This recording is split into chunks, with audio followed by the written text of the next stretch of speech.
আসসালামু আলাইকুম, welcome back to my channel. সবাই কেমন আছেন? আশা করছি খুব বেশি ভালো আছেন। আজকে আমাদের একটা মুরগি নিয়ে আসছে, লাল মুরগি। আপনাদের ভাইয়া দুপুরে খাওয়া দাওয়ার পর জিজ্ঞেস করলো ফোন দিয়ে যে একটা মুরগি নিয়ে দিব, আজকে মুরগির অফার চলতেছে। আজকে নাকি এই লাল মুরগিটার অফার চলতেছে। মানে এগুলো একটা মেয়াদ থাকে, 3 মাস ডিম পারবে, ডিম পাড়ার 3 মাস পর এগুলো বিক্রি করে দেয়। মানে ফার্মে যারা ফার্ম করে তারা এই জন্য মাইক দিয়ে ডেকে ডেকে বলতেছে। আমি বললাম একদমই না, একদম নিয়ে দিবেন না মুরগি, আমার একদম ভালো লাগতেছে না। এখনই মাত্র ফ্রি হলাম, দুপুরে এখনও খাওয়া দাওয়া করিনি। এমনি বললো যে আমি তো নিয়ে পাঠাই দিছি আমার ছেলের দিকে, কেমনটা লাগে বলুন তো। তারপর এখানে মুরগিটা তো অবশ্যই যখন নিয়ে দিছে পরিষ্কার তো করতে হবে। আমি দিয়ে দিলাম 1 কুকার গরম পানি। গরম পানিতে এখন মানে এটা মুরগিটা আমি ভালোভাবে চুবিয়ে নিচ্ছি চারপাশে, একদম ভালোভাবে গরম পানিতে হয়ে গেলে মুরগিটা কিন্তু চুলতে অনেকটা মানে ইজি হয়ে যাবে। আর সর্বপ্রথম তো ফাগুলো আমাকে চুলতে হবে, ফাগুলো প্রথমেই নিয়ে ফেলতে হবে। আর যখন ফাগুলো গরম পানিতে দেওয়া মাত্র আপনারা চুলে ফেলবেন, ইজিভাবে মানে চুলা হয়ে যাবে, একদম মানে পরিষ্কার হয়ে যাবে। এরকম সর্বপ্রথম যে কোনো মুরগির আপনারা ফা চুলে ফেলবেন, তাহলে কিন্তু ভালো লাগে। তো এই আর কি মুরগিটা নিয়ে মানে আমার আর কি বলবো, যা দস্তাদস্তি গেছে কোনোভাবে মুরগিটা চুলতেছি। তো আগে ফা দুটা আমি মানে কমপ্লিট করতেছি, আপনারা দেখতে পাচ্ছেন। তো মুরগিটা না নিয়ে দেওয়ার জন্য হাজবেন্ডকে অনেকটা রিকোয়েস্ট করলাম, কিন্তু ও শুনতে চাইলো না, নাসরবান্দা। ও বলতেছে না আজকে কিন্তু লাল মুরগি আর চিতই পিঠা কিন্তু খাবো, এইটা কিন্তু মিস যাবে না। তো আমার তো জীবনটাই হয়েছে ছেলে মেয়ে আর হাজব্যান্ডের জন্য, খাওয়াতে হবে বলুন। যেহেতু ও আবদার করছে, আবদারটা তো অবশ্যই রাখতে হবে, কারণ আমার হাজব্যান্ডের মা নাই দুনিয়াতে, কেউ নেই আমার হাজব্যান্ডের, এটা অবশ্য অনেকে জানেন।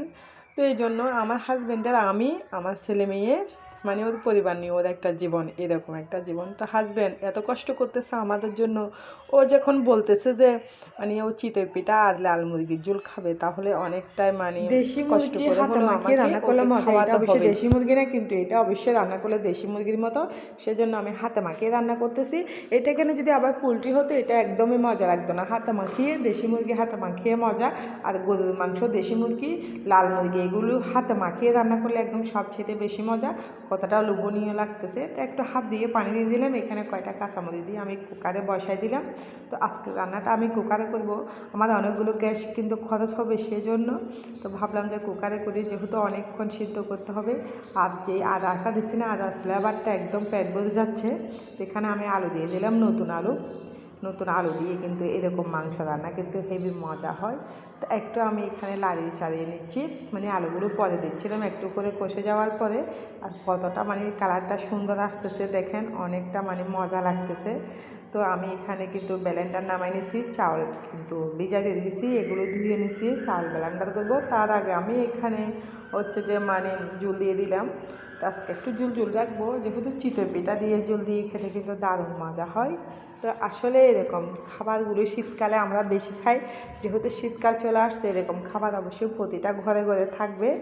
তো এরকম পিঠা বিভিন্ন রকমের, অবশ্যই আমরা সবচেয়ে বেশি পিঠা খাই খোলা জালি পিঠা আর চিতই পিঠা। আর অন্যান্য পিঠা আমাদের বানানো হয় না, যেহেতু আমরা একা মানুষ, মানে অত মানে বেশি পরিশ্রম করে পিঠা বানাতে আমি যাই না।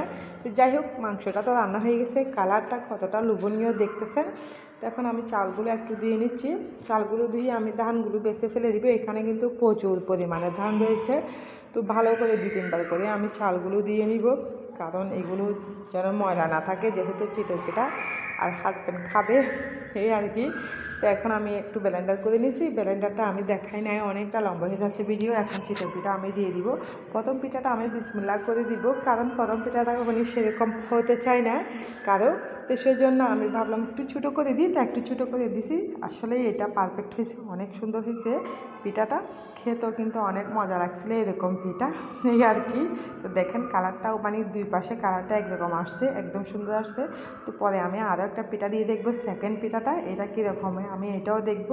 তো অবশ্যই এটা তো আপনাদের সাথে এখন দেখবেন কীরকম হয়। তো মাঝে মধ্যে হচ্ছে যে মানে পিঠা পারফেক্ট না হলে ভালো লাগে না। আমার আজকে পিঠাগুলো একদম ফুলকো ফুলকো হয়েছে, আর দুই পাশে জালি জালি হয়েছে, মানে এতটা খেতে মানে ভালো লাগছে কি বলবো। চিতই পিঠা দিয়ে, সরি মুরগির মাংস দিয়ে অনেক মজা।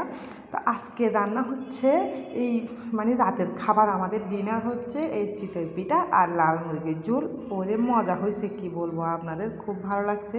তো এখন আরও একটা পিঠা আমি আরও একটা পিঠা দিয়ে দিলাম, আর আমি একটা ছড়া খুঁজতেছি, একটা ছড়া যদি এখানে বসাই দিই, মানে মোবাইল দেখতে চলে গেছিলাম।